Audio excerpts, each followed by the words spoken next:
Pourquoi est-ce qu'on dit oui à une demande alors que tout en nous criait non? En fait, il y a des forces psychologiques cachées qui guident nos comportements, souvent sans même qu'on s'en rende compte. Aujourd'hui, on va plonger dans le travail de Robert Cialdini pour décrypter ensemble ces mécanismes fascinants. Cialdini, il adore cette citation d'Einstein, et il s'en sert pour planter le décor.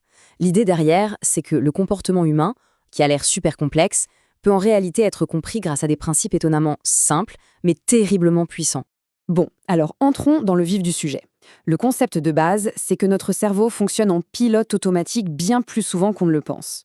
Il utilise des sortes de raccourcis mentaux pour gérer le quotidien sans surchauffer. Pour illustrer ça, Cialdini raconte une histoire assez dingue, celle de la mère d'Inde. C'est une super maman, très protectrice, mais tout son instinct maternel est déclenché par un seul et unique son, le chip-chip de ses petits. Des chercheurs ont fait un test. Ils lui ont présenté un putois empaillé, son pire ennemi. Elle l'a attaqué direct, sans hésiter. Mais ensuite, ils ont mis un petit magnétophone dans le putois qui jouait ce fameux tip-tip. Et là, miracle, elle l'a pris sous son aile, comme si c'était son bébé. Un simple son a complètement piraté son cerveau. Et nous, les humains, on n'est pas si différents. D'accord, on n'a pas des instincts aussi rigides. Mais on a nos propres cassettes psychologiques, des schémas de réponse qu'on a appris. Et quelqu'un qui s'y connaît en persuasion sait exactement sur quel bouton appuyer pour lancer la bonne cassette. Clic, vrai, et on se met en marche sans même y penser. Ok, première arme d'influence, la règle de la réciprocité. C'est une norme sociale ultra puissante, presque universelle. Si quelqu'un nous donne quelque chose, on se sent obligé de lui rendre l'appareil. C'est une sorte de sentiment de dette qui est ancré très très profondément en nous. Un exemple historique complètement fou de ça, c'est la façon dont le plan du Watergate a été approuvé. Imaginez la scène. Gordon Liddy arrive et propose un plan à 1 million de dollars. Un truc absurde avec des enlèvements, des call girls. Évidemment, on lui dit non. Il revient avec un deuxième plan, un peu moins cher, 500 000 dollars. Encore rejeté. Et enfin, il présente son plan minimaliste à 250 000 dollars. Ce plan qui est toujours complètement insensé paraît soudain presque raisonnable à côté des deux premiers. Et il a été approuvé. C'est là que la technique est diabolique. C'est ce qu'on appelle le rejet puis retrait. En retirant sa première demande folle pour en faire une plus petite, Lydie a l'air de faire une concession. Et à cause de cette fameuse règle de la réciprocité, l'autre partie se sent obligée de faire une concession en retour. Et quelle est leur concession? Eh bien, c'est de dire oui. Allez, on passe au deuxième principe. Celui-là, il touche à un truc puissant. Notre désir quasi obsessionnel d'être et surtout de paraître cohérent avec ce qu'on a déjà fait ou dit. Une fois qu'on a pris une décision ou une position, on subit une pression énorme, de l'intérieur comme de l'extérieur, pour s'y tenir. Les fabricants de jouets ont compris ça depuis des lustres. Leur stratégie est, elle est brillante et un peu manipulatrice. Avant Noël, ils matraquent la pub pour le jouet que tous les enfants veulent. Les parents promettent de l'acheter. Sauf que, bizarrement, quand ils arrivent au magasin, il n'y en a plus. Rupture de stock, volontaire. Déçus, les parents achètent d'autres cadeaux pour compenser. Et puis, en janvier, que se passe-t-il? Les pubs pour le jouet initial redémarrent.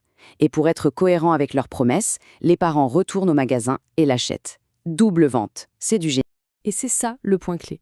Tout commence par un tout petit engagement. Ce premier petit pas peut changer la perception qu'on a de nous-mêmes. Et une fois que cette image est modifiée, on est bien plus susceptible d'accepter des requêtes beaucoup plus importantes juste pour rester fidèle à ce nouveau personnage qu'on s'est créé. Et on arrive au troisième principe de cette analyse, la preuve sociale. Pour savoir ce qui est bien ou pas, on a une technique très simple. On regarde ce que font les autres. En gros, si plein de gens font quelque chose, on a tendance à se dire que c'est la bonne chose à faire. Le principe est vraiment basique. On observe le comportement des autres et on l'adopte, en partant du principe qu'il est plus approprié. C'est l'imitation, le conformisme. C'est un raccourci mental qui nous pousse la plupart du temps à suivre le troupeau. Et ce mécanisme, il est particulièrement puissant quand on est dans le flou, dans l'incertitude. Quand on ne sait pas trop quoi faire, on part du principe que les gens autour de nous, eux, ils savent. Alors on se fie à la sagesse, ou parfois à la folie, de la foule. L'exemple le plus frappant de Cialdini, c'est l'histoire d'une secte à Chicago. Il prédisait la fin du monde, un grand déluge, à une date bien précise. Avant cette date, ses membres étaient très secrets et fuyaient les médias. Sauf que le jour J arrive. Et rien, pas une goutte d'eau. Et là, au lieu de voir leur foi s'effondrer, leur comportement bascule du tout au tout. Ils se mettent à appeler les journaux, à chercher à convertir tout le monde avec une énergie folle. Mais pourquoi ce changement radical? C'est simple. Ces gens avaient tout misé, tout sacrifié pour cette croyance. Quand la preuve physique, le fameux déluge, ne s'est pas matérialisée, la seule façon pour eux de réduire cette contradiction insupportable et de valider leur engagement, c'était de trouver une autre forme de preuve, la preuve sociale. L'idée, c'est que s'ils arrivaient à convaincre d'autres personnes, alors leur croyance deviendrait en quelque sorte plus réelle. C'est un mécanisme de défense psychologique incroyable. Réciprocité, cohérence, preuve sociale, attention, ces principes ne sont pas mauvais en soi.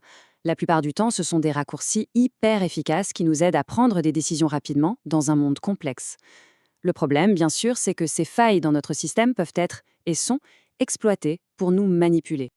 Alors, comment on se défend? La seule vraie arme, en fait, c'est d'en être conscient. Si on arrive à reconnaître ces déclencheurs quand ils sont utilisés, on peut appuyer sur pause et analyser la situation. Est-ce que ce petit cadeau est vraiment un cadeau ou est-ce que c'est un outil pour activer la réciprocité? Est-ce que cette preuve sociale est réelle ou est-ce que ce sont des rires enregistrés dans une sitcom pour nous faire croire que c'est drôle? Prendre conscience de l'automatisme, c'est déjà le briser.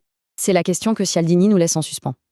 Une fois qu'on a compris ces principes, c'est difficile de ne pas les voir à l'œuvre absolument partout. Dans la pub, en politique, même dans nos petites interactions de tous les jours.